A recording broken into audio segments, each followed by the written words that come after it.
这里有人了。是我，谭玄林，你让我来的。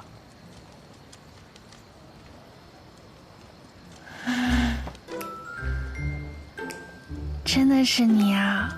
我还以为你不来了。怎么会？你怎么喝这么多酒？因为我今天高兴啊！如果不是你，我妈妈和哥哥的仇都不知道什么时候才能报。谢谢你。来，我敬你。哎，走走走，你喝多了，回家啊。没醉。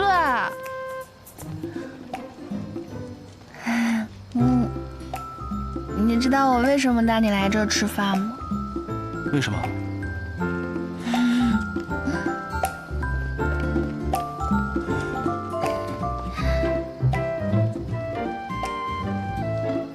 因为这是我最爱的生煎包铺子，小时候妈妈总带我和哥哥来，这是我们3个人的秘密基地。但现在他们都不在了，就没有人陪我了。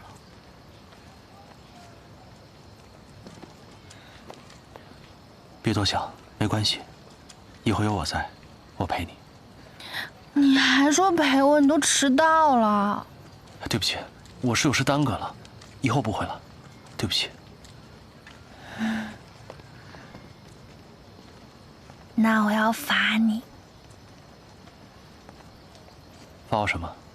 罚你陪我去看上海最美的夜景。现在？太晚了，我送你回家好吗？儿子，开车，我们去佘山。这么晚了，去佘山干什么？去看上海最美的夜景啊！山上冷，我们回家好不好？不回。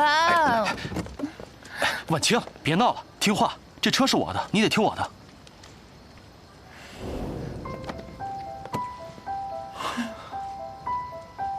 车是你的，但你是我的。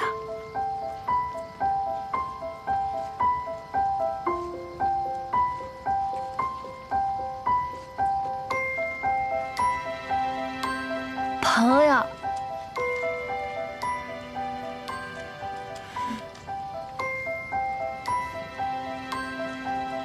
所以你必须得陪我去。什么朋友？我才不想当你朋友。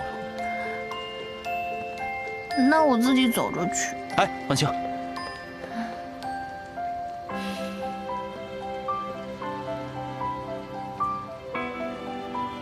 好，我陪你去。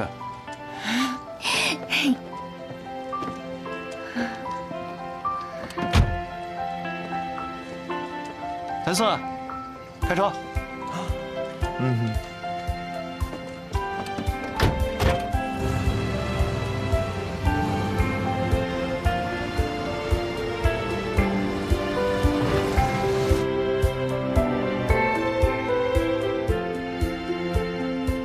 还是睡着了可爱些。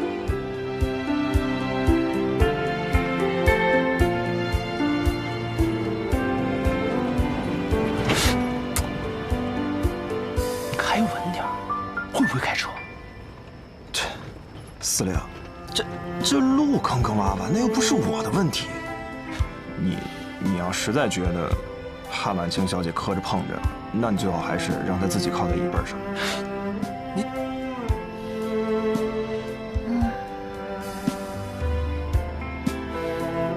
行，你开慢点啊。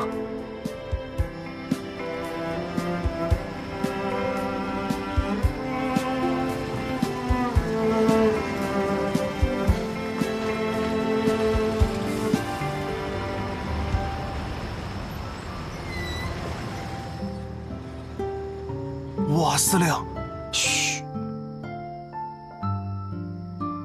哦。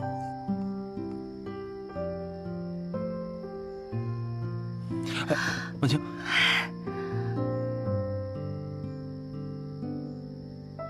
哎，婉清。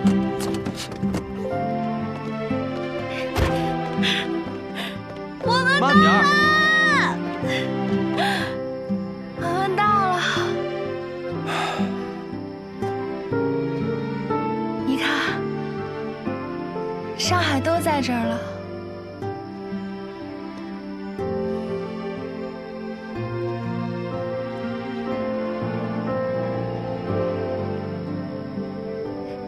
那是海关大楼，那是汇丰银行工部区，还有外白渡桥。哎，外白渡桥！哎，你小心点，别摔下去。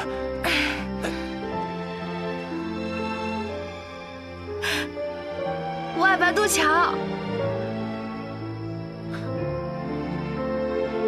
上海，这里就是我的家。上海，我回来了！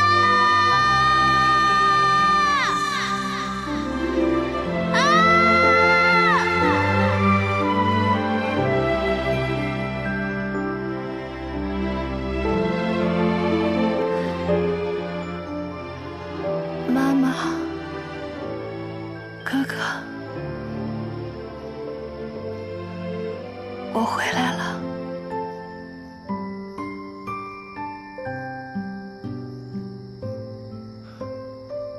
婉清，你看啊，这上海都是我的地盘。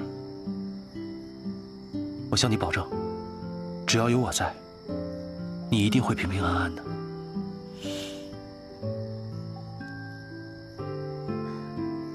谢谢你。谢我干什么？我2次喝醉酒，都是你陪着我。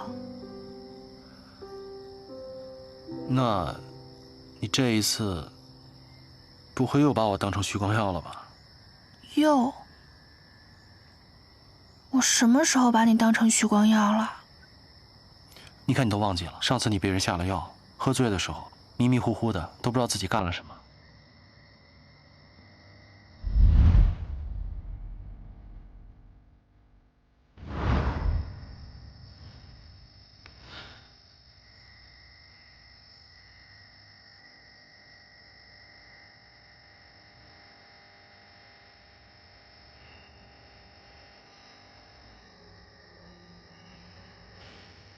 是像这样吗？你上次也是这样子，都傻了。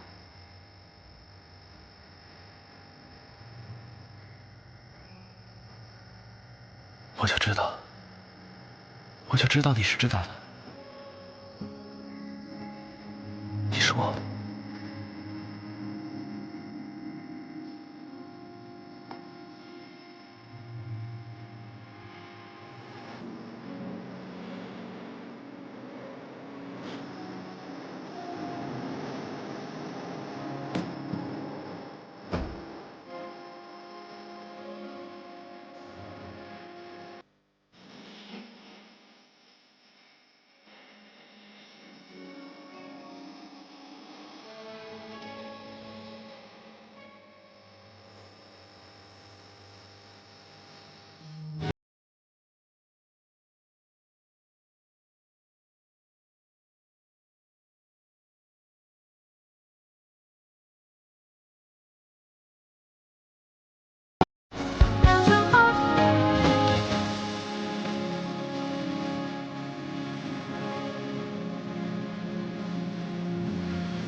这样坐了1夜啊？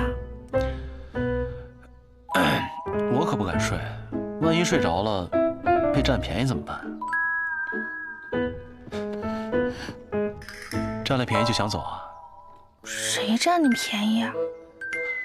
那昨天晚上我们都当着全上海的面亲亲了，想反悔啊？那你想干嘛？一辈子陪你吃生煎，看夜景，怎么样？那我们现在就是那种关系啦。哪种关系啊？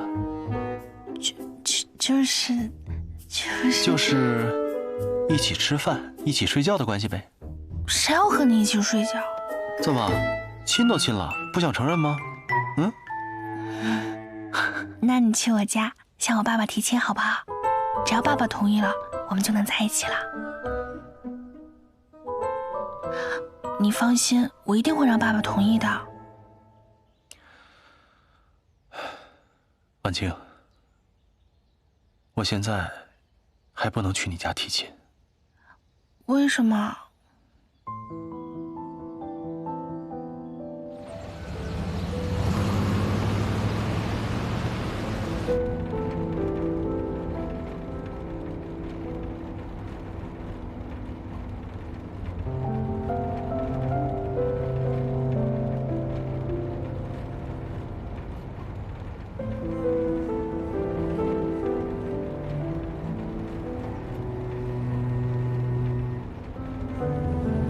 生气了？没有啊，没生气怎么不说话？我不想自作多情。谁说你自作多情了？我一个女孩子，舔着脸让你去我家求亲，你说你不去，去不了，还不告诉我为什么？那就算是合作伙伴，也应该坦诚相待啊。是，我能告诉你的时候，我一定会告诉你的。你再给我一点时间好吗？停车！哎，婉清，婉清，婉清，你先上车吧，你穿高跟鞋呢。你别管我。哎，你听我解释。那你解释一下，什么叫做该告诉我的时候？连我你都不能坦诚相待吗？我们现在已经是这种关系了。不是这个意思。那你什么意思？这个世界上还有你能相信的人吗？如果连我你都不相信，你还相信谁？哎，婉清，放开！婉清，你听我说。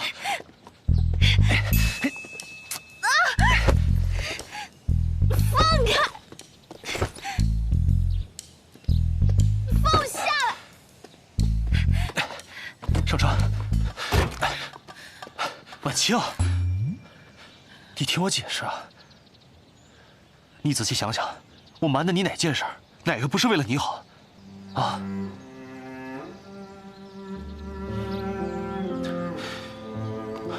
你想想，我让穆婉婷去当徐光耀的秘书，我事先也瞒着你了，但最后呢？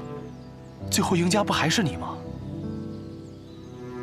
我承认，我对你来说不是透明的，只是我不告诉你是有我的原因。我希望你能相信我，信任我。真正的信任，不是束缚对方，而是毫无猜忌，即便在你看不到的地方，你也依然愿意相信。我现在还有很重要的事情没有处理完，所以暂时不宜去提亲。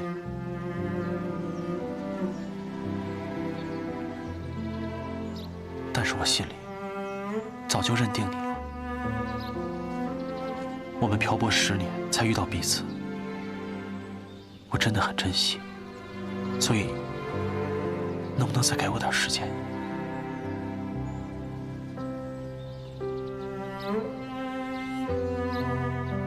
我能等。谢谢你。等事情有了结果，我会告诉你的。但是在此之前，你不能把我们的关系告诉任何人，好吗？好，我信你。但是，既然你还有事情要办，那你昨天晚上干嘛那么着急啊？是谁先着急的呀？我喝多了呀，而且我也没有经验。那我也没经验啊。我才不信！我也就是说说，不然也不能2次被你占便宜。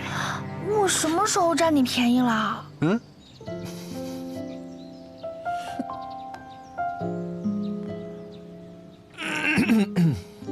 好。上车吧。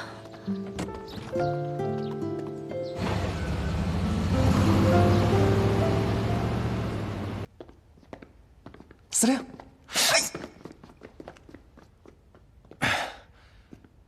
你怎么来了？你不是应该在医院给徐光耀办手续吗？光耀哥上午要输液，我下午去就好了。哦，本来昨天要请你吃饭，又没有请成，要不我今天补请你啊？昨天虽然没有吃晚饭，但是夜宵我吃了呀。我们昨天没吃夜宵啊。你再想想。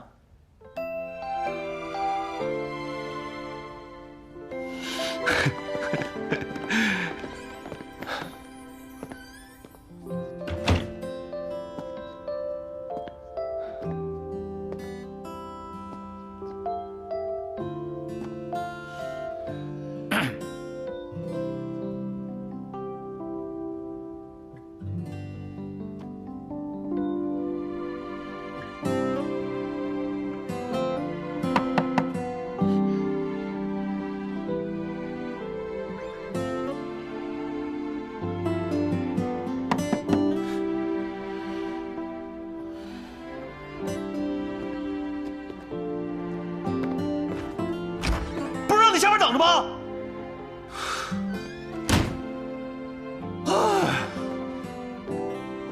婉清，我得走了，你乖乖等我，好吗？嗯。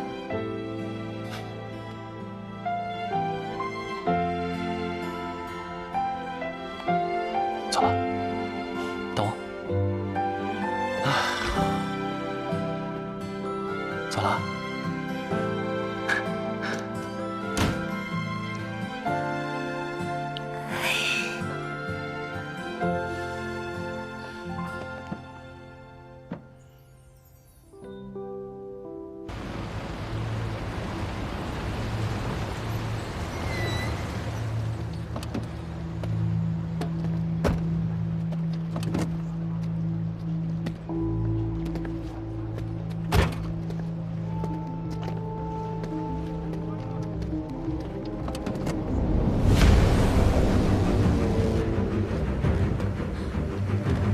邢太太，你想干什么？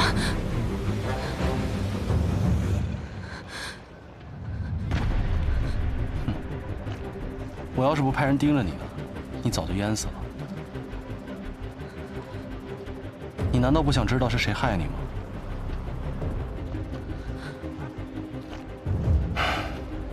你跟我走，去见一个人。你应该见见他。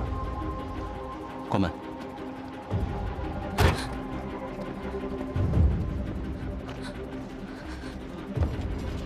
您拿好，谢谢。卖报，卖报，谢谢啊。卖报，卖报，卖报，卖报，卖报。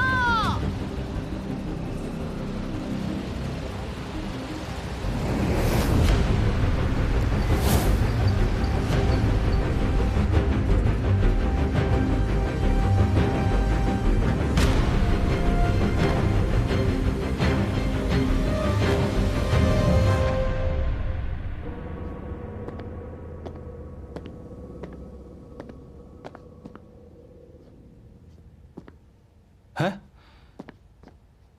先把自己饿死。哎呀，我是饿得不行了。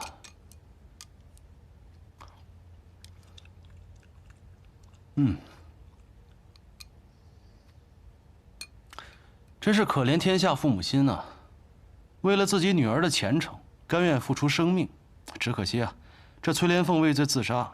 您那位本事不大，脾气却不小的宝贝女儿，也被穆公赶出了穆家。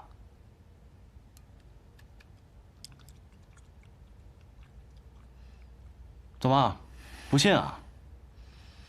哎呀，这个时候，穆婉婷应该是在上海到香港的轮船上，可是在她上船的时候，却被人故意推进海里。你说这个事儿会是谁做的呢？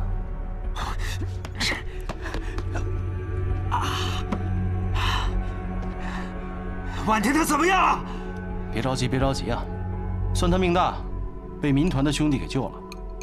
哎呀，这穆家对外公布崔莲凤暴病而亡。至于穆婉婷的身世，至今绝口不提。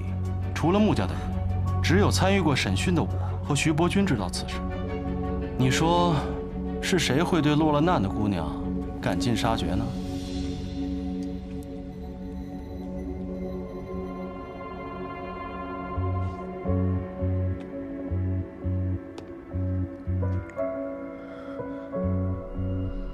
徐伯钧，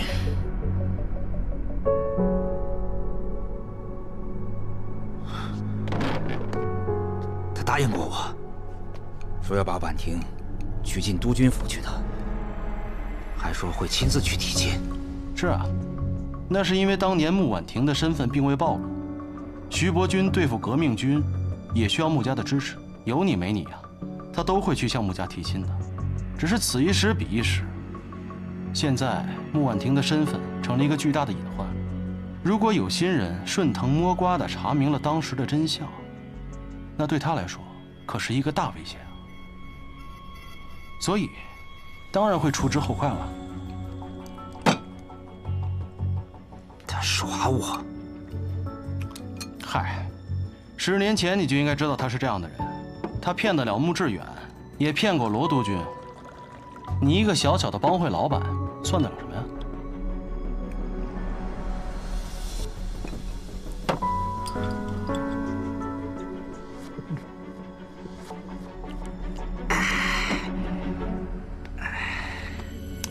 好了，穆婉婷落水受到了惊吓，我已经让军中的女眷给她换了一身干衣服，而且我可以答应你，只要你把穆远航之死的真相告诉我，穆婉婷，我就可以给她安全的送往香港。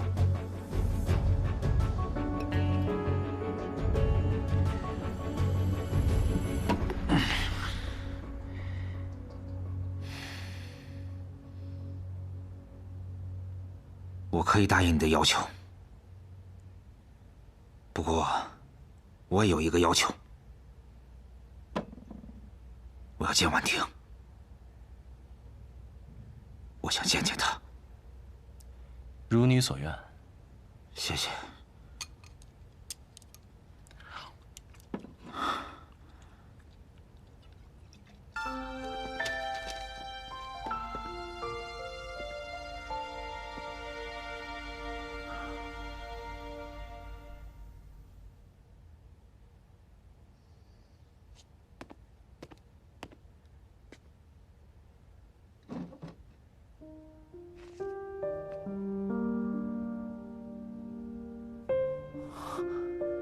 谭司令，能不能让我和婉婷单独待一会儿？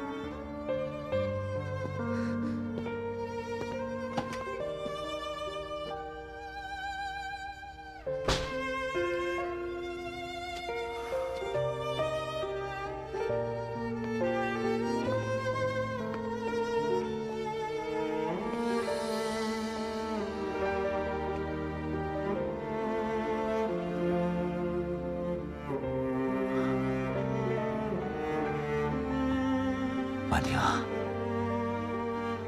我听说了，谭司令要送你去香港，那离你第一次去，人生地不熟的，一定要多注意安全。哦，对了，我那儿有几个朋友，我给他们写了封信，你去找他们。他们会照顾你的。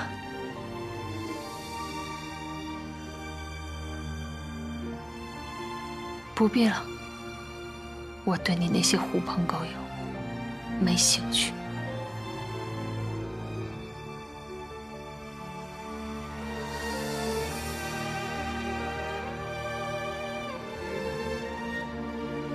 婉婷，你是不是心里还怨我？怨你？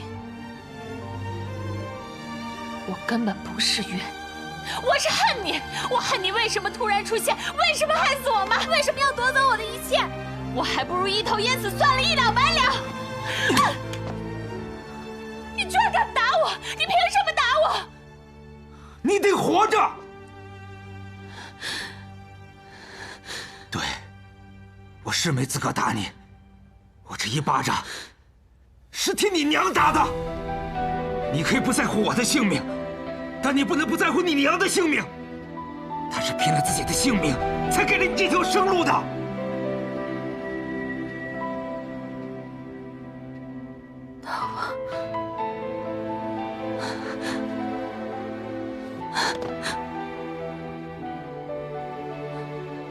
那我能怎么办？我现在失去的一切，都是拜你所赐。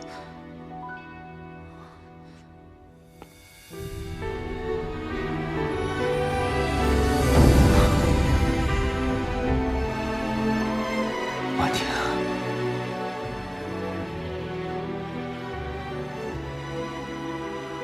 婉婷，我知道。我不是个好父亲，可是我今天见到你，我就是想告诉你，我这一辈子，我所做的这所有的一切，我都是为了你。你知道吗？我巴结徐督军，为他做了很多坏事。就是想让你有一个好的前程，我希望你能够嫁到督军府里去。可事到如今，还是竹篮打水一场空啊！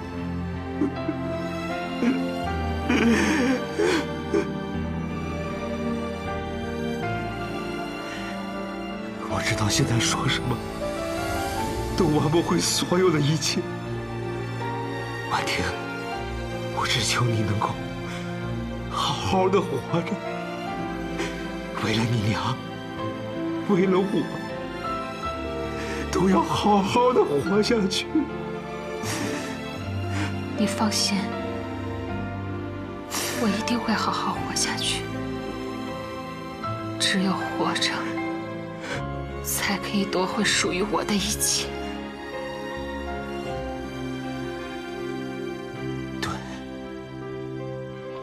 婉婷，来，起来，来，快起来，地上凉，起来。婉婷，你可能就要走了，能不能叫我一声爸爸？啊？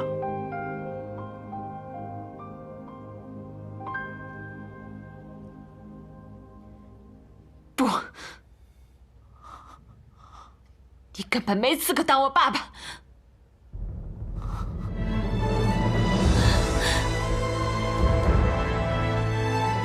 婉婷！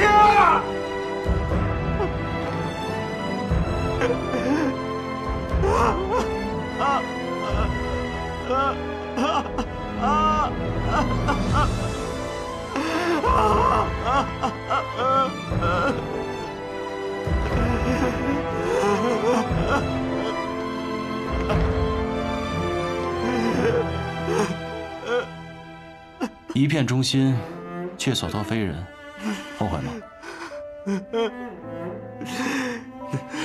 难道这就是人生？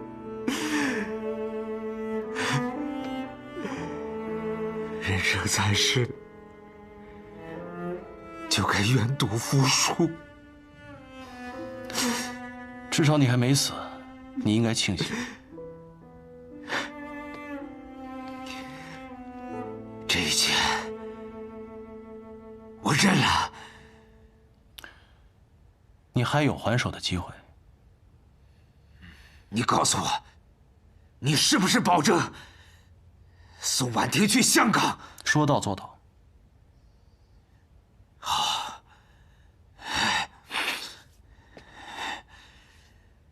大华银行57号那个保险柜里有你想要的东西。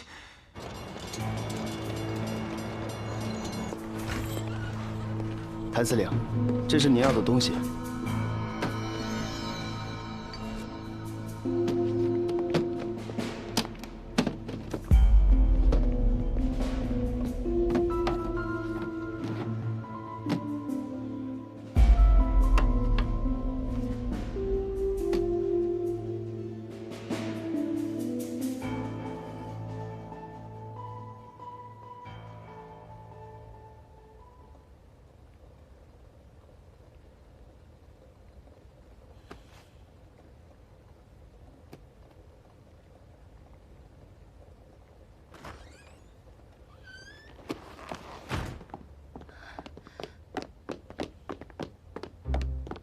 哎，婉清，你怎么这么晚还不回去啊？你下午干嘛去了？哎，怎么了？我下午看到穆婉婷在你车上。哦，你之前说有重要的事情，所以不能跟我提亲，不会是跟她有关吧？嗯，你不会是想金屋藏娇吧？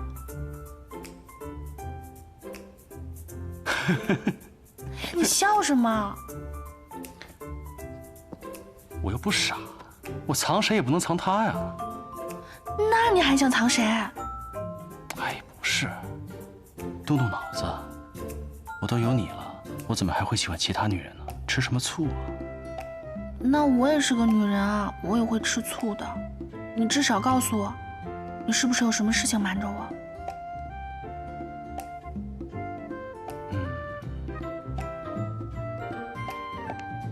不会是出什么事了吧？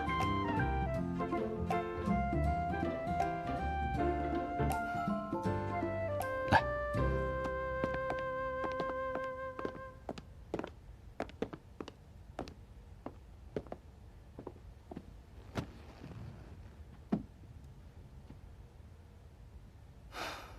本来想等事情更有把握我再告诉你，但既然你看见了，我如果不说，你可能会乱想。到底怎么了？害死你哥哥的凶手另有其人。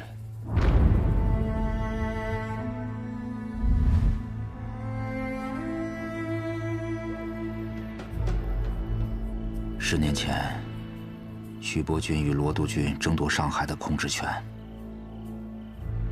罗督军因为辎重被劫了，他想退守穆家码头运送弹药，但是穆家一直与徐伯钧交好，所以不肯借码头给他用。军情紧急，罗督军便派人假冒绑匪，绑架了穆远航，并将他关在了码头的仓库里。罗督军以解救穆少爷为由，派兵占领了码头。当时穆志远在外地运货，萧夫人也是救子心切，所以便答应了他，让他用穆家的码头来运弹药。包围整个码头！也就在那个时候，崔连凤来找了我。他说肚子里怀了我的骨肉，说只要我能够帮着把穆少爷灭口了，那穆婉婷就可以回到穆家。如果将来他生下来的是男孩子的话，变成了穆家财产的唯一继承人。我当时虽然答应了他，可我心里真的很犹豫。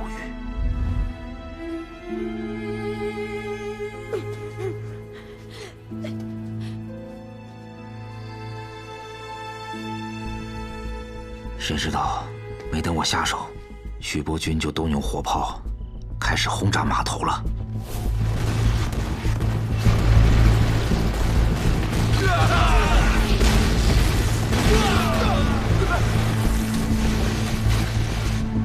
然后把穆少爷藏身的那个码头给轰平了。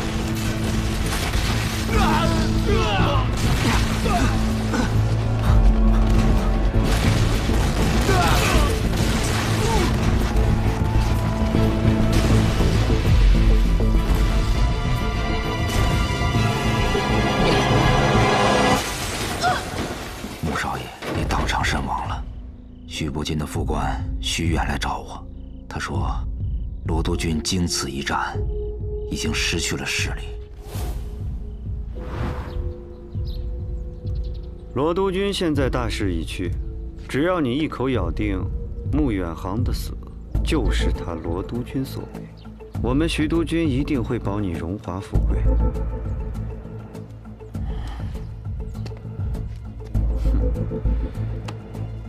你可得想清楚了。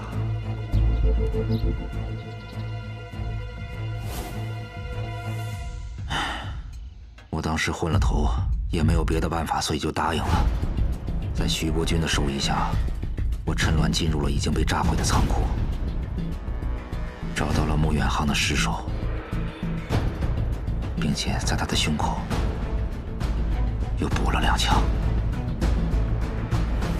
而且我把他的手表向后拨了2个小时。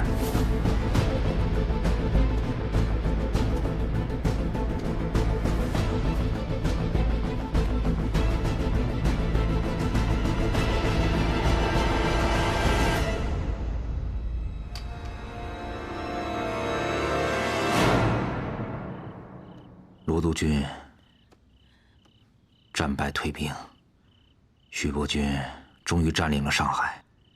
双方因为穆少爷的死而纠缠不清，对簿公堂。穆少爷尸体被炸得已经是面目全非了，而且当时没有什么目击证人，案子一度陷入了僵局。后来京市警察厅在穆少爷的身上发现了2处弹孔，法医鉴定死亡的时间是下午1点钟。而穆少爷的手表却是因为轰炸停在了下午3点钟。警察厅因此判断，轰炸是穆少爷死亡后2小时以后发生的。最后这件案子被判为罗督军撕票在先，徐伯钧轰炸码头在后。罗督军也因为撕票杀人而罪名得到了落实，失去了他在北京政府的所有头衔，而他的官职也都被徐伯钧给代替了。徐伯钧也知道，如果你母亲帮助罗督军运来了弹药，那胜负就变得未尝可知了。成王败寇，一念之差，所以他抓住罗督军弹尽粮绝的机会，选择了舍弃你哥哥的性命。婉清，我这儿虽然还有一个证物，但是我们今天不看了。看，关于我哥哥的证我都要看。你们看到的这段影像是一个外国记者在仓库对面拍黄浦江的时候留下的，他刚好记录了徐伯钧轰炸仓库时的情景。当时我怕节外生枝，所以就出钱把这段胶卷买了下来，这也让我无意之中保存了一份重要的证据。穆远航死亡的时间是下午1点钟，而他的手表却停摆在3点钟，是被我调后了2小时。法院也正是基于这一点，所以判定穆远航是在徐伯钧轰炸之前就被人撕票杀害了。但是现在这段胶卷刚好记录下了徐伯钧轰炸仓库的时候，日本的旅游船山东丸号正好赶上进港。我也调查过了，这个山东丸号它是固定从青岛到上海的航线，10多年从来没有变过，基本上都是下午1点钟左右到达上海。这也可以充分证明穆远航死亡的时间，徐伯钧他正在轰炸仓库。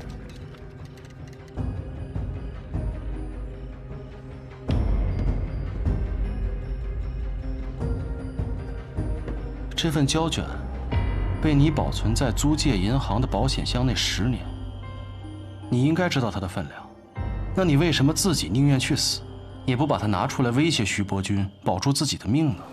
这一点也正是我想提醒你的，你不要以为有了这份证据，你就可以扳倒徐伯钧。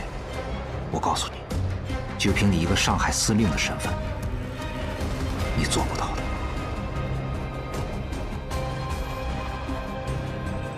那如果我说我能做到，你敢不敢站出来指证徐伯钧？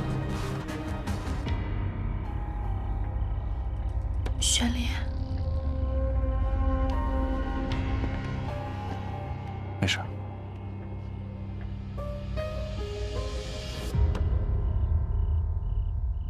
犹豫什么呢？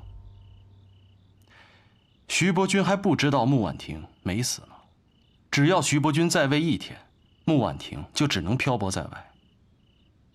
如果扳倒了徐伯钧，这儿就是我的地盘了，那穆婉婷还有可能回来。你难道不想再见到她吗？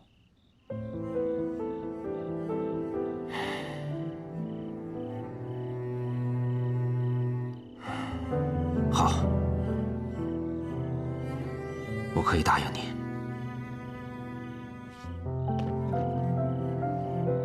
反正我已经是死过一次的人了，我出庭作证。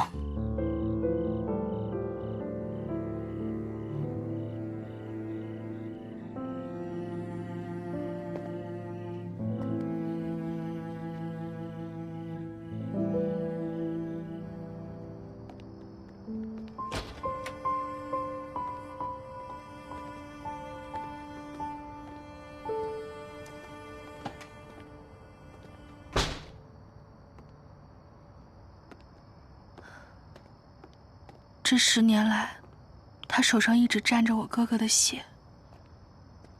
他是怎么做到和我爸爸做朋友的？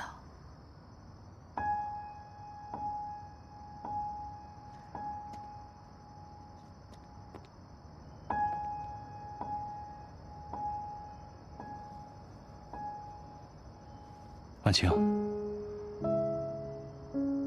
在徐伯君眼里，所有人都是可以被利用的棋子。他跟你爸爸交好，只不过是贪图穆家的财力。他就是个畜生。我知道这件事情对你影响很大，我才一直犹豫要不要告诉你。谢谢你。如果不是你，我都不会知道真相。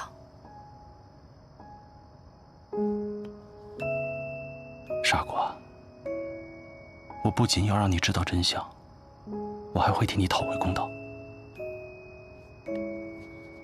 可他是徐伯君啊，你这是鸡蛋碰石头。我哪一场仗不是险中求胜？这一次谁输谁赢还不一定呢吧？可如果你真的这么有把握，你为什么不告诉他我们的关系？我是怕徐伯君起疑心。你更怕万一敌不过徐伯君，会牵连到我，会牵连到穆家。如果赢了，你就正式向我家提亲；如果输了，你就一个人承担，让我全身而退。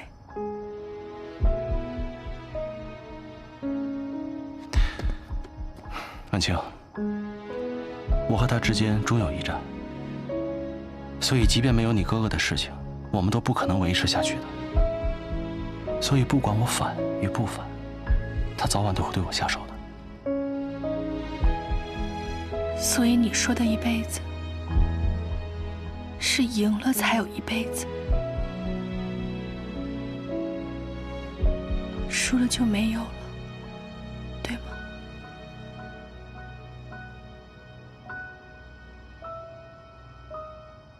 我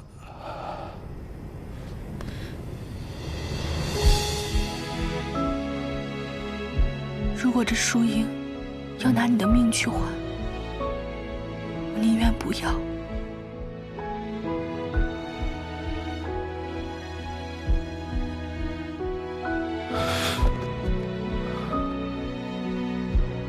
傻瓜，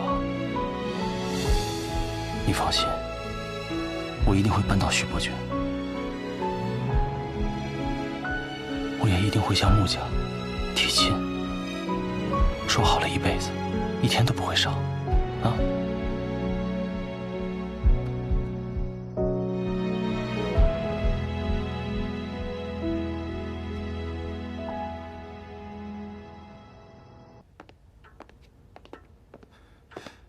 婉清，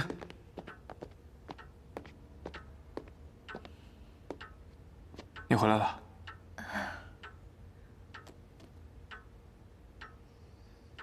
你怎么了？啊，没事，今天有点累了。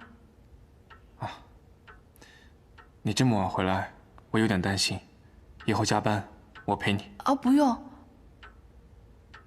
明天早上上班你不用等我了，我自己去。我先上去睡了。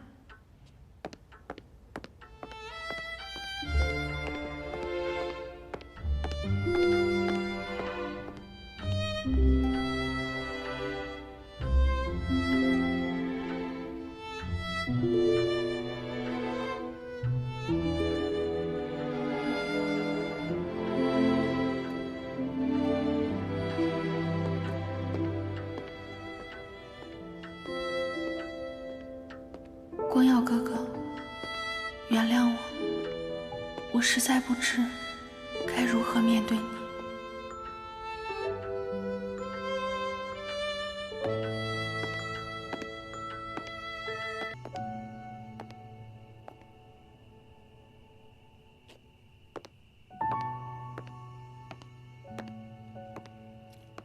婉清，爸，还没睡啊？不还是沙场的事吗？算了，太晚了，早点回去睡觉。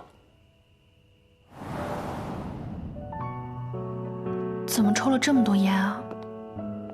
他们的沙场不是办不成了吗？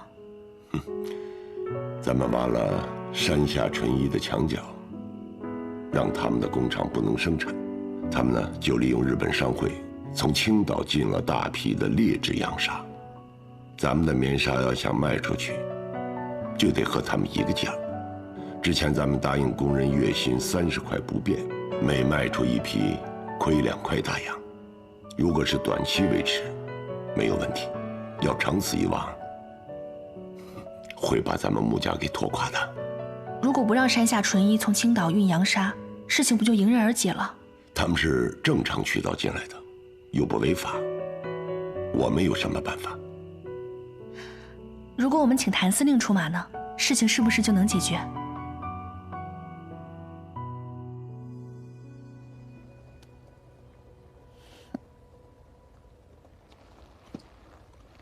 你知道这个事情，你不告诉我？我是知道啊。用山下会长的话说，我还是大股东呢。听说这洋纱销路特别好，我能大赚一笔。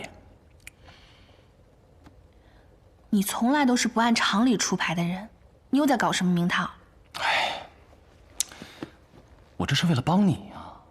正所谓不入虎穴，焉得虎子；知己知彼，百战百胜。你要相信我，我这可是身在曹营，心在汉。那以后关系到我穆家的事情，你能不能和我商量一下？你不会生我气了吧？那你准备怎么对付山下纯一啊？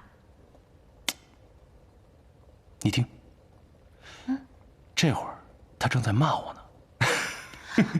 他那个人诡计多端，知道你使坏，肯定还背有一手，你要小心一点啊。放心吧，我的穆大小姐，来，放心吧，我心里有数。过来，好，往哪？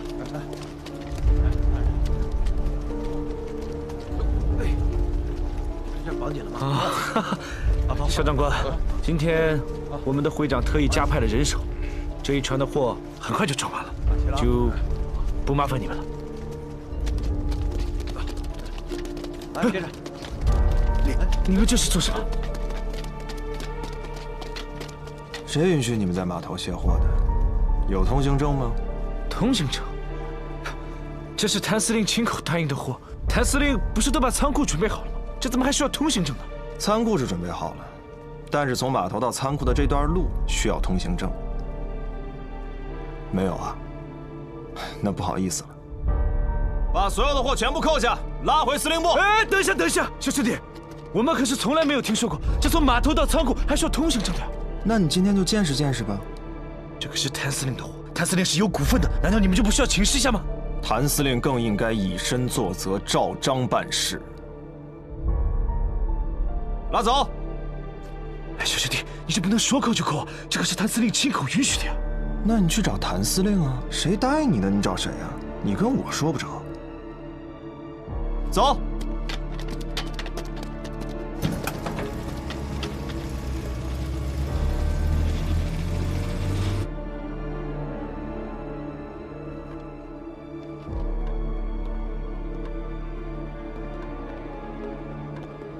司令，山下先生到了。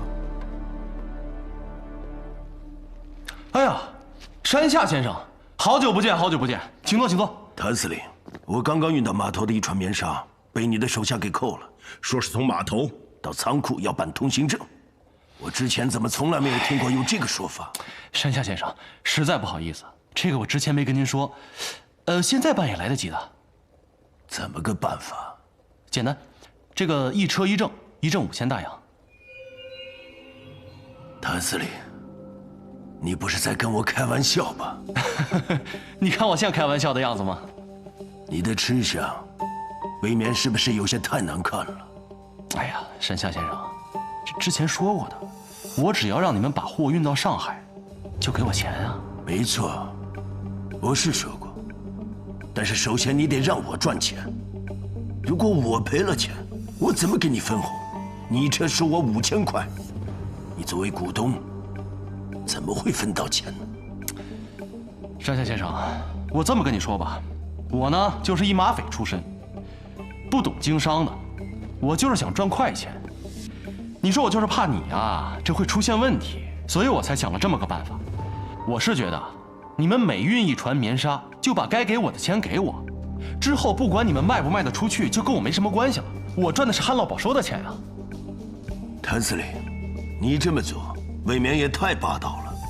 我们日本商会在中国经营多年，政商界的大佬也合作过不少，还从来没有遇到过你这样提出要求。他们不敢提，我就不能提了吗？那山下先生既然这么看重他们，为什么还要来找我呀？谭司令，我看啊，你并不是真心想与我们合作，而是想趁机讹诈。哎呀，山下先生，我收你的钱是有道理的。你想想啊，你们的船每天都要停靠在这16铺码头，那这棉纱装货卸货，那灰尘满天，弄得我这个码头都是乌烟瘴气的。还有，你们那个船是烧煤的，那弄得我这黄浦江都浑得不行了。我收你点钱不过分吧？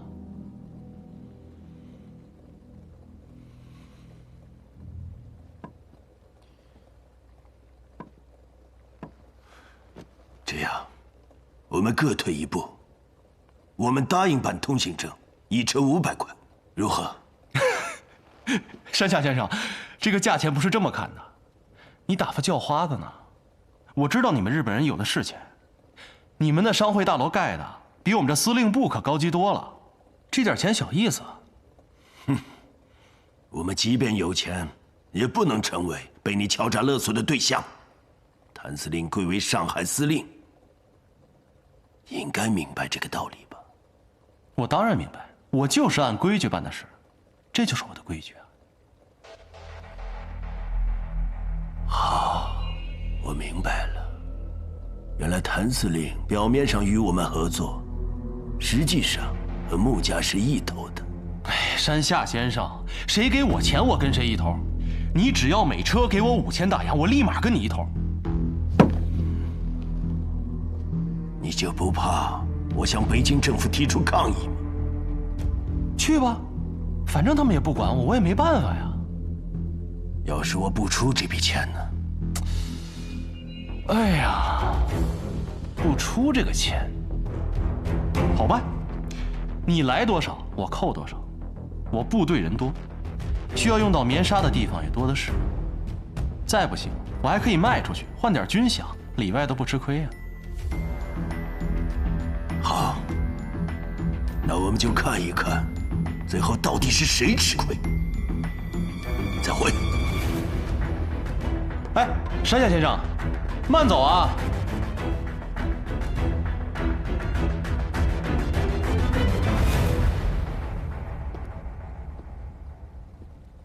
司令，我看您把山下先生气得够呛。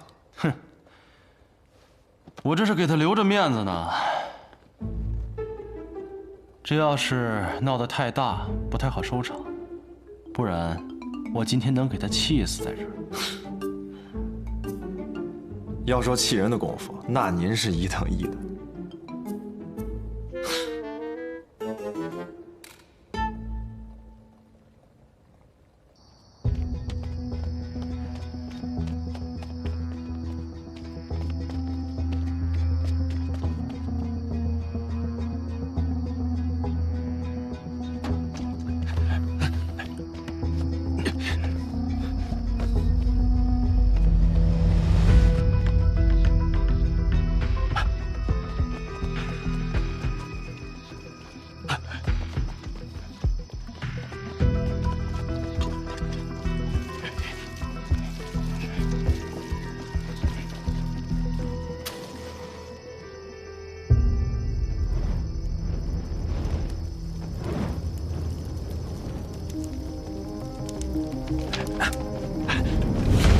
不许动！抓住他，抓起来！放我们走！否则我就开枪了！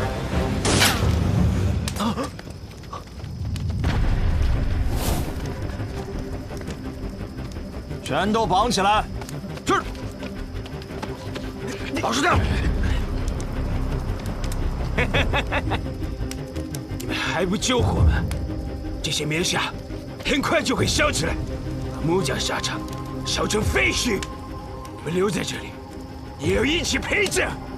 他妈的，可他妈的！做什么春秋大梦？你也不看看，我都快灭了。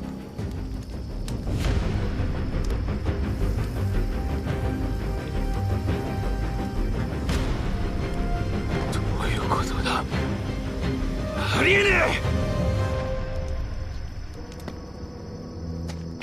司令知道你们憋着坏，就等着你们来呢。带走，走。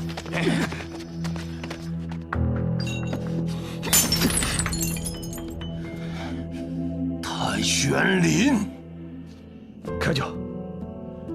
伊玛都西莫修卡，一个小小的上海司令，竟然敢这么嚣张，自然有人会治他的。哎，蔡少爷，少爷，刚才都有见，一定要把它记录好。长得漂亮，又厉害，真是没想到。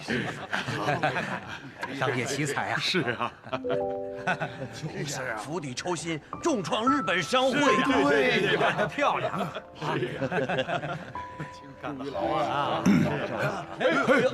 穆公早，穆公。今早例会，各位老板来的早啊！穆公，报纸我们都看了，令爱可真是商业奇才呀！啊，他将工人都招揽到咱们木甲工厂，使得日纱厂不得不停工。哎呀，这招真是太妙了！是啊，当初日本人把棉纱运到上海，低价竞争，而木家没有惊慌，依然有序生产。现在日本棉纱缺货，我们又有库存，迅速占领市场。看来令爱是早有谋划呀！厉害，厉害！当然，还有穆先生坐镇啊。难道我还能和自己的孩子抢功不成？孩子大了，能替我分忧，我高兴还来不及呢。哎呀，我好夫妻呀，好女儿啊！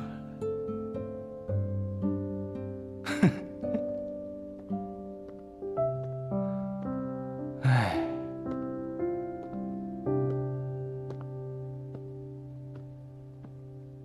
司令，您这是又让穆小姐出了一回大风头，连洋人的报纸都夸她是商业奇才呢。那是，也不看看她背后的男人是谁。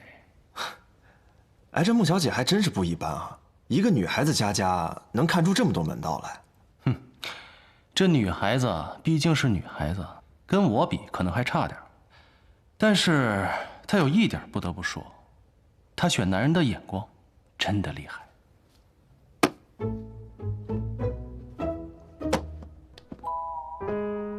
哎，什么意思啊？不懂规矩。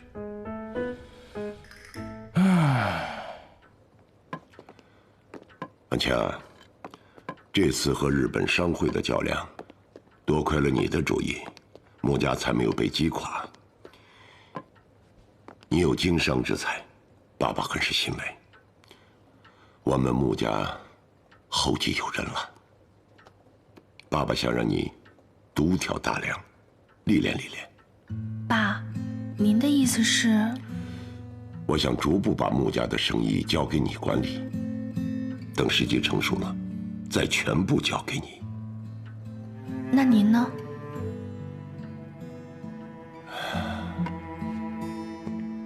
家里发生变故以来，爸爸的身体一直不济，整夜都不能入睡。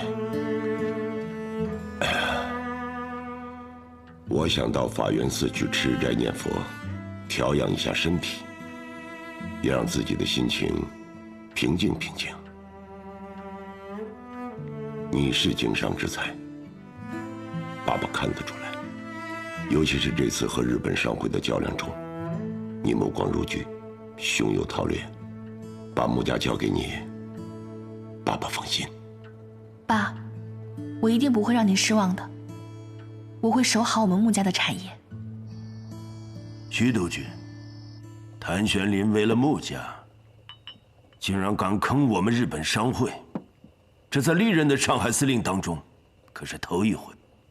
你就不担心谭玄林与穆家越走越近，脱离了督军府的掣肘，将上海占为己有吗？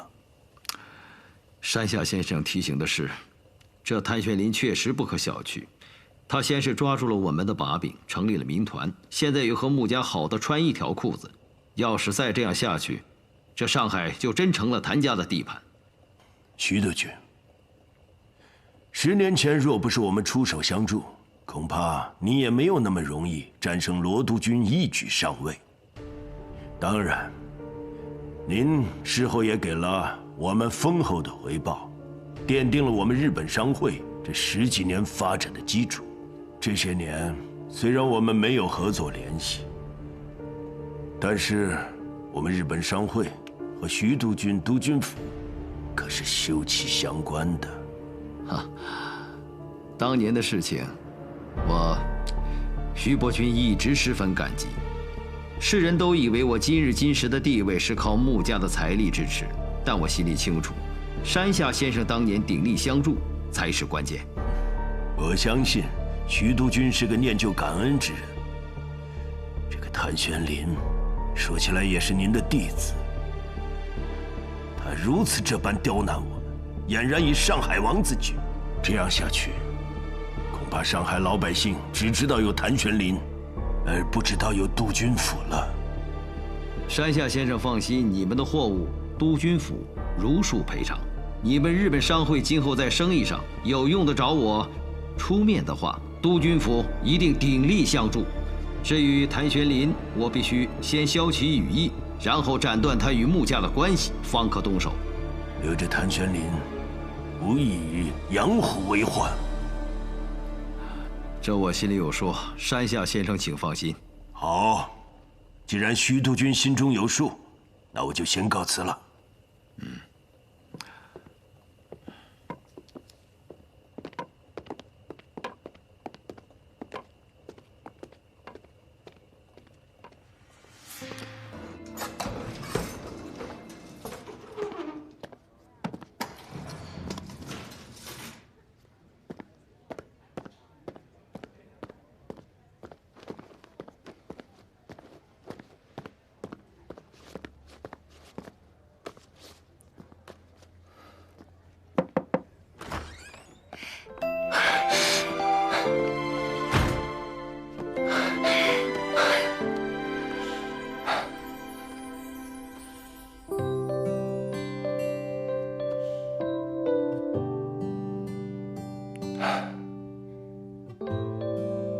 我们已经分开6天10个小时了，我想死你了。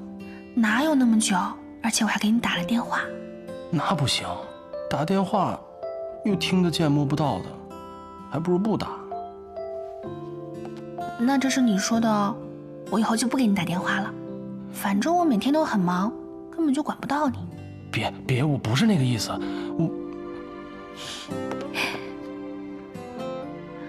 我开玩笑的，我巴不得天天都见到你。但是就像你说的呀，我们现在在紧要关头，为了扳倒徐伯君，我们必须要忍耐。是啊，我真希望这一天能赶紧到来，这样我就可以光明正大的把你娶进门，不用这么偷偷摸摸的了。你今天为什么会来这里见我啊？哦，我是要去工部局，你们华商总会离这儿也不远，而且这里是租界，所以徐伯君的眼线根本进不来。去工部局？民团出什么事了？啊，没有，我去找费安顿，让他给我介绍几个西药厂商，去买点西药。买西药？你明明知道我爸爸就是卖西药的，为什么不找我？没有，就是看你最近太忙了，不想麻烦你。你麻烦我不是应该的吗？是。你是不是有什么事情瞒着我？没有啊，没有。那你告诉我你要买什么药？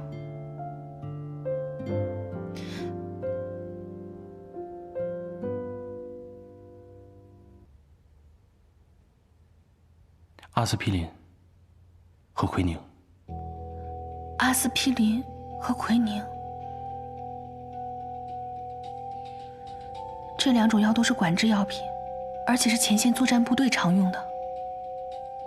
你要给谁买啊？一个朋友。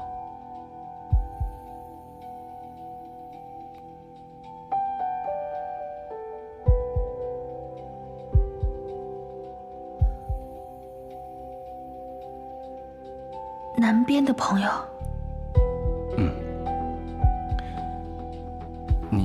你怎么猜到的？奎宁治疟疾，而疟疾是天气热的地方才有的传染病。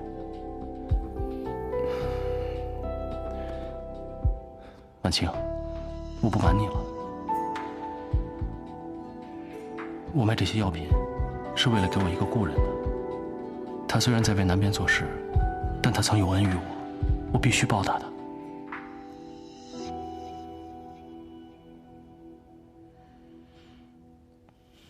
有恩必须要报，这个药我来帮你买。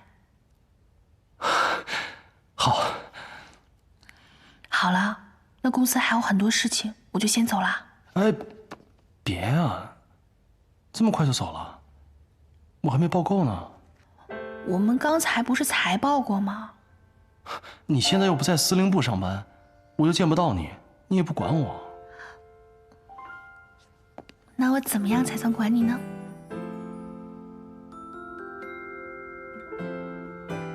那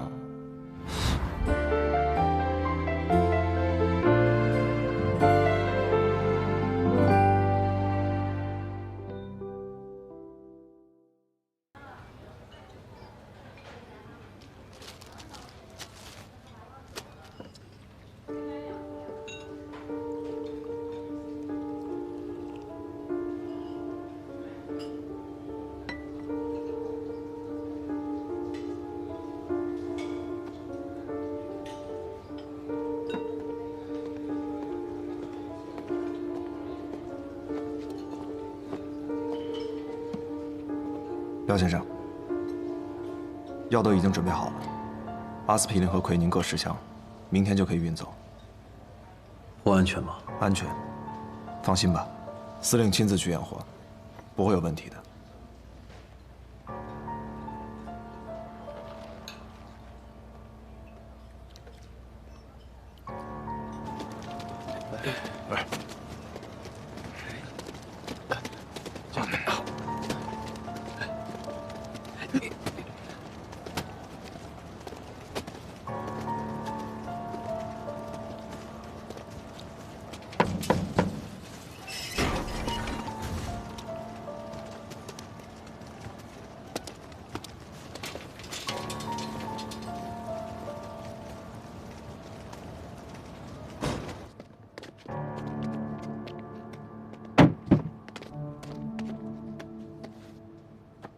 这是样品，你先验货，东西明天就到，一手交钱，一手交货。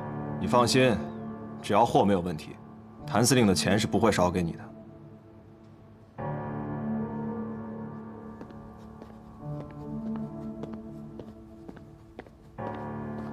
少帅，督军绝密电报。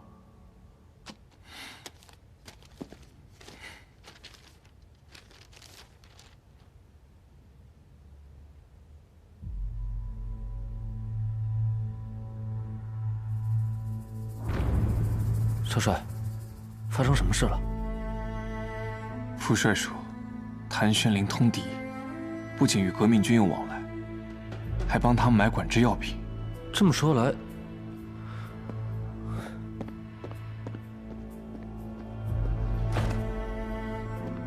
来，司令部庆功宴晚上那2个革命党刺客，说不定还真跟谭司令有关系。督军一直让我们抓谭司令的把柄。这个时候就是最好的时机。副帅说，探子已经查到，他们明天在外滩码头交接，要我带着宪兵去抓现行。督军这是为了把功劳留给您，一旦谭玄林被抓到了把柄，他这上海司令也当不成了，到头来这位子还不是您的。看来副帅并不信任我，一直派着探子盯着谭玄龄。少帅，谭玄龄这个人向来狡诈，督军这么做也是有备无患啊。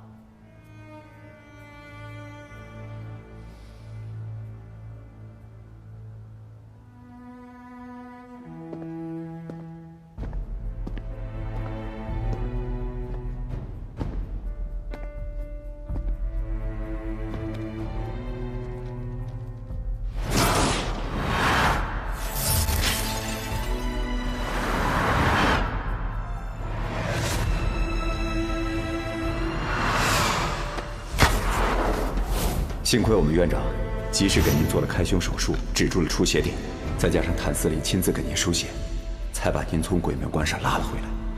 谭司令给我输血了？对啊，输了600毫升呢。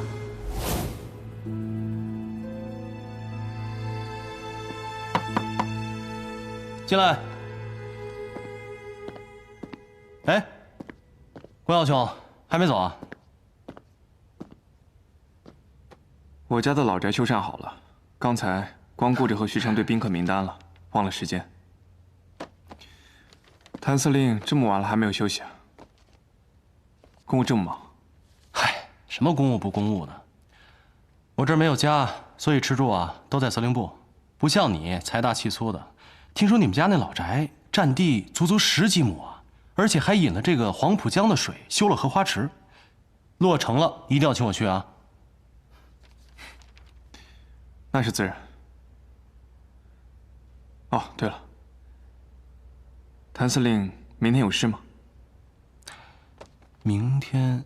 哦，明天我要出去一趟。怎么，你有事儿啊？哦，没什么。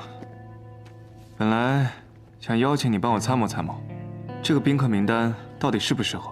不，这个不行，这个督军府的排场我参谋不了。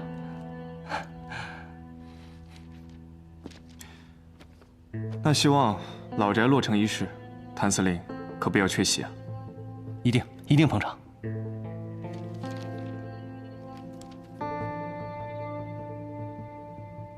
你还有事儿吗？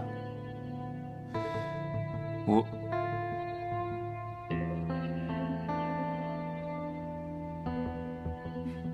没事。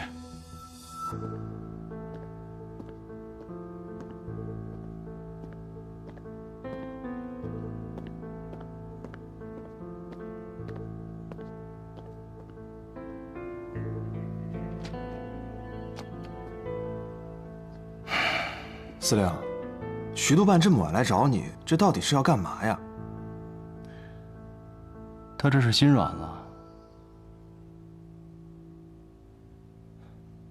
如果他不是徐伯钧的儿子，或许我们能成为好兄弟。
老傅，帮我谢谢谭司令。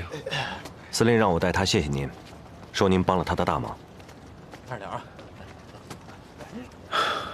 仕途凶险，还望谭司令多多珍重，帮我转告他，无论他的身份如何变化，我永远是他的朋友。让一下，我代司令谢谢您。慢点。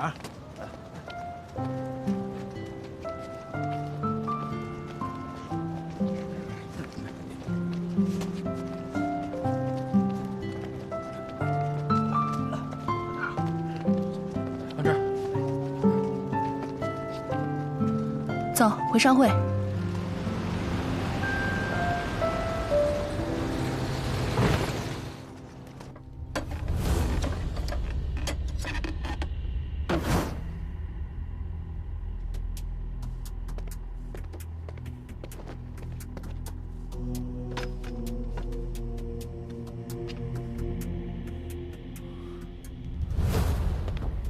少帅，不是药品，是枪。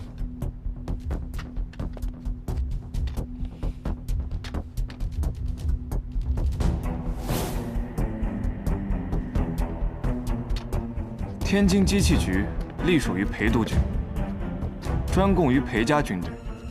他们的枪为什么在你这儿？既然知道是裴家的产业，那您管的是不是太宽了？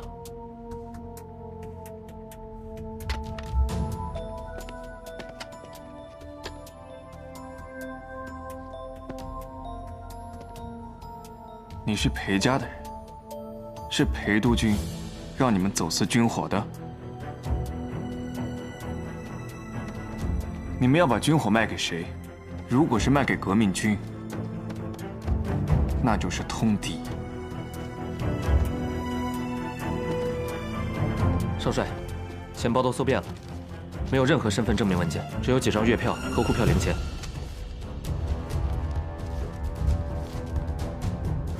你做了假身份、假简历，并且把你的月票换成了银元和沪票，为的就是方便能够在上海使用。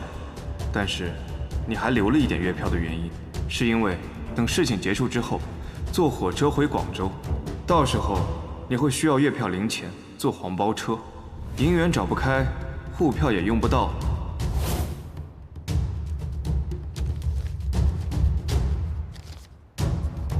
你们往返于上海和天津，留着月票做什么？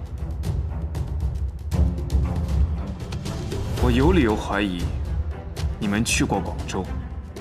如果你不把原因交代清楚，那我就只好把你们关起来慢慢查。到时候查出什么，连累了你们裴督军，你自己看着办。徐少帅，我能和您单独谈谈吗？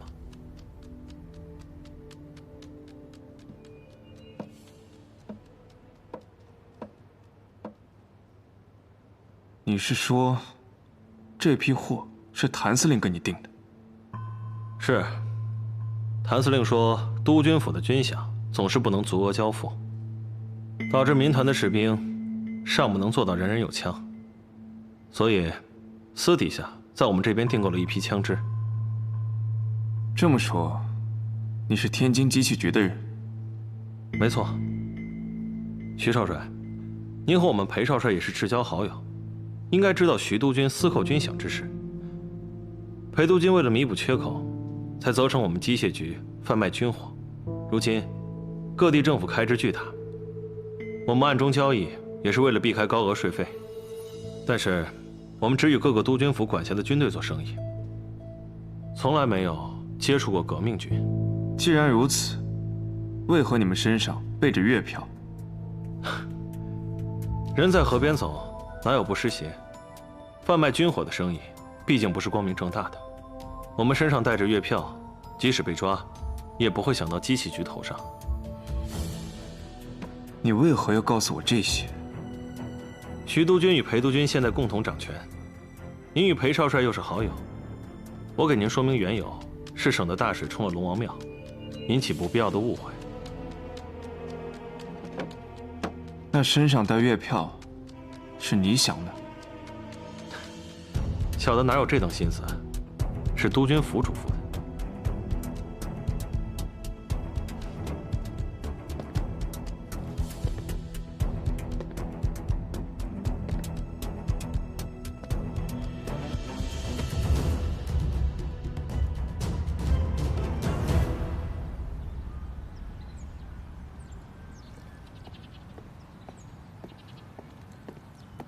督军啊，查的怎么样了？少帅说，谭玄林私自向天津机器局购买了枪支，因为涉及到裴家军火，所以少帅把事情压下来了。谭玄林现在买枪，肯定是声东击西，他是在混淆视线，属下继续派人盯着，我就不相信他露不出狐狸尾巴来。还有啊，抓紧时间筹备老宅的落成仪式。光耀和穆家的婚事要赶紧定下来。是。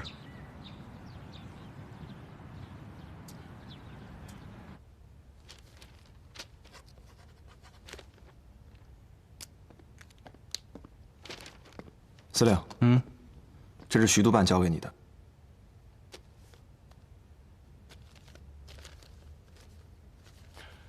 他有说别的吗？什么都没说，就说请您去参加徐家老宅的落成仪式。哎，那个廖先生安全离开了吗？放心，穆小姐亲自安排的。司令，您这么故意的去买走私军火，掩护那批药品，您就不怕引火烧身啊？我就是要烧这把火。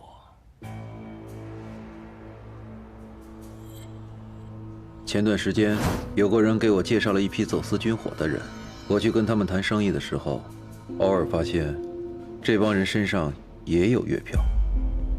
后来跟其中的一个人混熟了，他告诉我，现在啊，各督军府谈革命党色变，万一走私被抓，就直接推到革命党头上。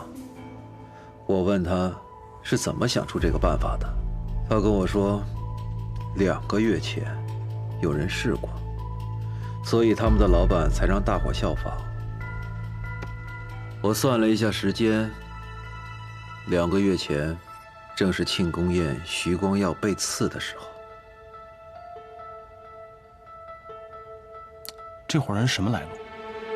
我侧面打听了一下，这帮人呢，跟天津机器局有关，而且从这帮人的行事作风来看，颇有军人的作风，所以我判断，这一定跟裴勋有关。裴勋，如果是他派刺客刺杀徐光耀的话，那可就有意思了。这个徐光耀是个真君子，只可惜生错了时代，这世道配不上的。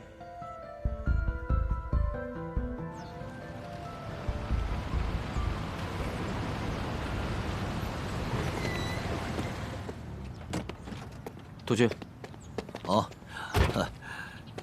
你怎么站在这里啊？也不怕着凉啊？父亲舟车劳顿，儿子当然应该出来迎接。知道你孝顺啊。谭玄林是否通敌一案，你就不用再查了，我派别人去查。是儿子办事不力，请父亲责罚。哎呀，责罚倒不必了，不过这次还有更重要的事情要征求你的同意。父亲有什么事需要征求儿子的同意？我先看看啊。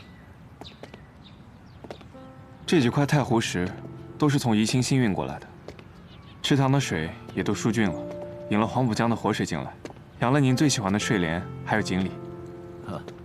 鱼戏莲叶间，倒也不失为一景。看起来费了不少心思啊，修得不错。父亲喜欢就好。对了，父亲，有什么事需要和儿子商量吗？来，咱们坐下再说。好啊。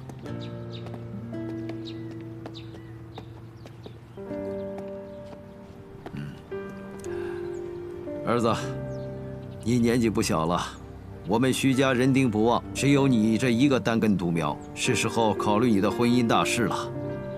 父亲怎么会突然想起我的婚姻大事？现在南边战局未定，我确实没有心思考虑这个。你没心思，那就由我替你考虑。父亲，你觉得婉清这个姑娘怎么样？父亲，是想向穆家提亲吗？我跟穆公早有联姻之意，现在穆公将产业交给婉清，婉清一个女孩子独立支撑家业颇为不易。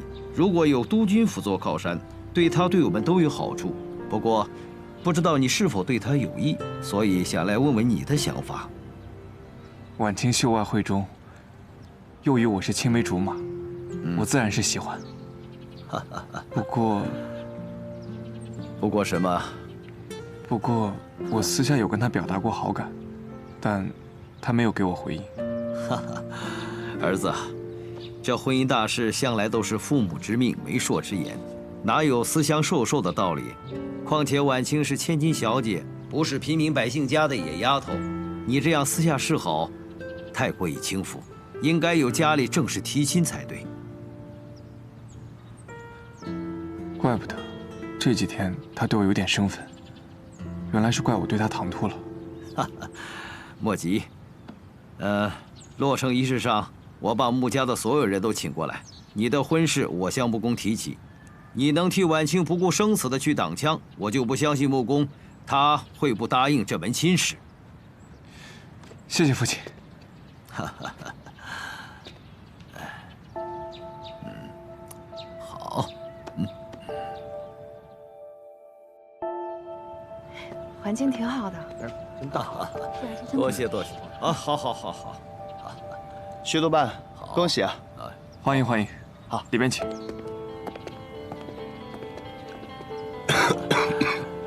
莫公，听说近日身体不适，在法源寺吃斋念佛，不知身体好些了吗？身体倒是无恙，求个安心罢了。只是把这么重的担子甩给了婉清，这孩子辛苦了。是啊，我刚才也看到她了，确实有些闷闷不乐。一个女孩子担这么重的担子，着实是难为她了。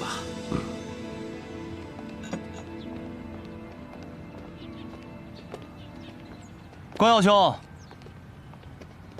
恭贺乔迁之喜啊！多谢谭司令。谭司令，我们光耀今天可是双喜临门呢。哦，还有什么喜事啊？说出来让我听听，我也沾沾喜气儿。那我就不瞒谭司令了，父亲要替我向穆家求亲。啊？这么突然啊？谭司令到时候记得，一定要来喝我和婉清的喜酒啊！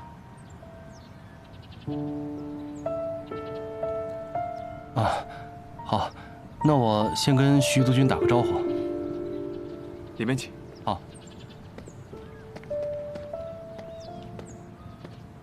光耀，我早就跟你说过，这个谭司令对婉清小姐不怀好意。别乱说话。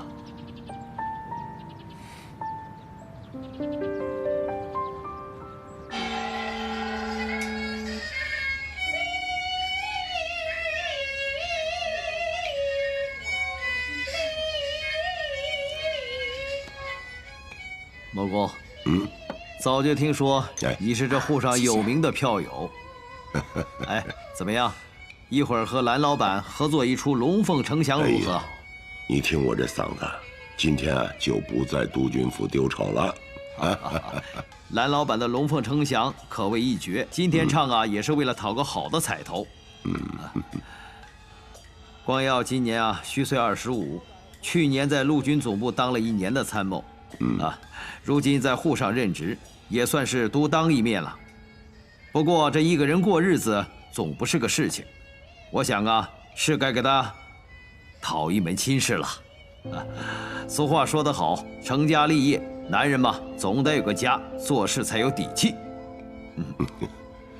听督军的意思是，光耀贤侄看上我们家婉清了。哈哈哈哈哈！婉清这孩子得体大方，又跟光耀做过秘书，两人情投意合，很是般配。哈哈哈哈！是啊，婉清和光耀从小便相识，青梅竹马。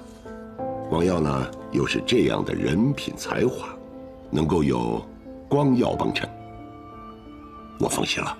哈哈，好。爸，我这才刚接手穆家的生意，千头万绪的，而且沙场还在亏损，我实在无心考虑婚事。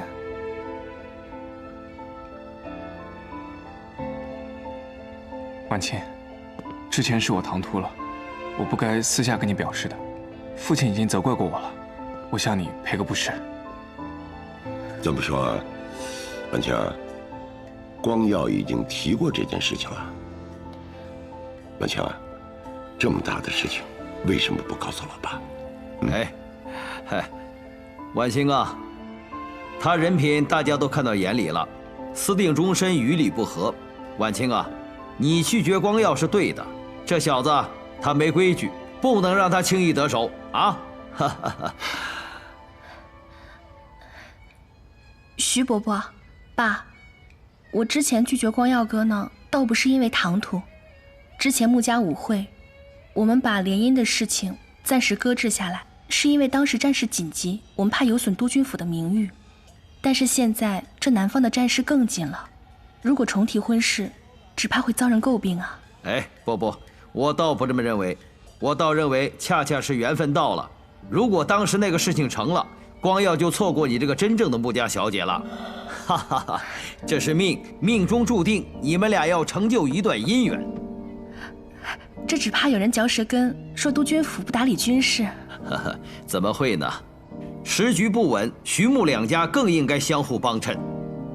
穆公啊，你看这小两口真是一对璧人。哈哈哈哈！是，督军啊，我就这么一个女儿，能够得到督军府的垂青，是我女儿莫大的荣幸啊！穆公你放心啊！今后婉清就是我督军府的少奶奶，凡事有督军府为她撑腰。穆公，我看择日不如撞日，不如咱们趁热打铁，订婚仪式就安排在下月初8，那是个移婚嫁的黄道吉日。好，能够得到督军府的垂青，那也是我们家婉清的荣耀，听督军的安排。好，来，喝茶。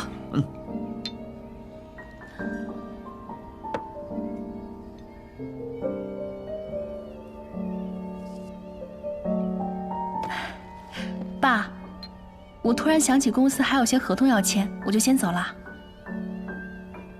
婉清，你不听完蓝老板的《龙凤呈祥》了吗？我也不懂戏，你们听，我先告辞了。婉清啊，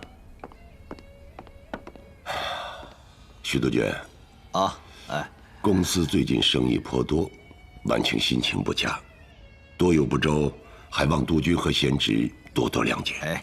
我倒是挺喜欢婉清这个爽利的性格是个能干大事的姑娘。光耀啊，娶了这么能干的媳妇儿，你可不要被比下去啊！父亲说的是，儿子自当更加努力。好，走，听戏去。好，请。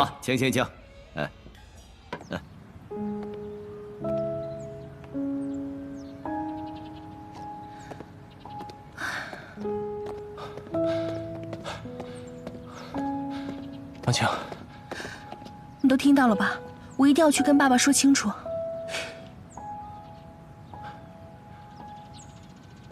别轻举妄动，我有办法。那个小报记者叫什么来着？哪一家？就是那个刊登徐光耀和裴少军的那个照片的那个。火花报。火花报是吧？派个脸生的给他送过去。这唱的是哪一出啊？快去。好。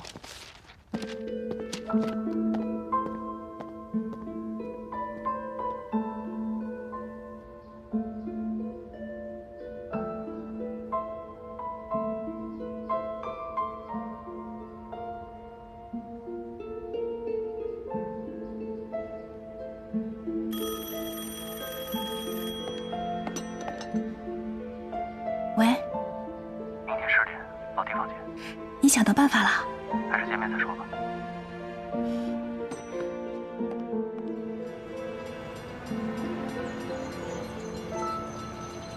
宣莲，你有什么办法了？事出紧急，我觉得现在硬顶不是办法。你要不然先答应，就当是权宜之计。婚姻大事怎么可能是权宜之计啊？是你爹和徐伯君已经定下婚期，你这个时候硬顶，你不仅委屈你自己，你还会连累我。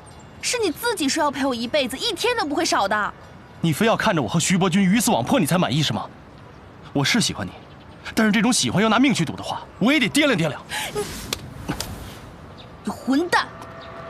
婉清，听我说，我知道有人在盯着我们。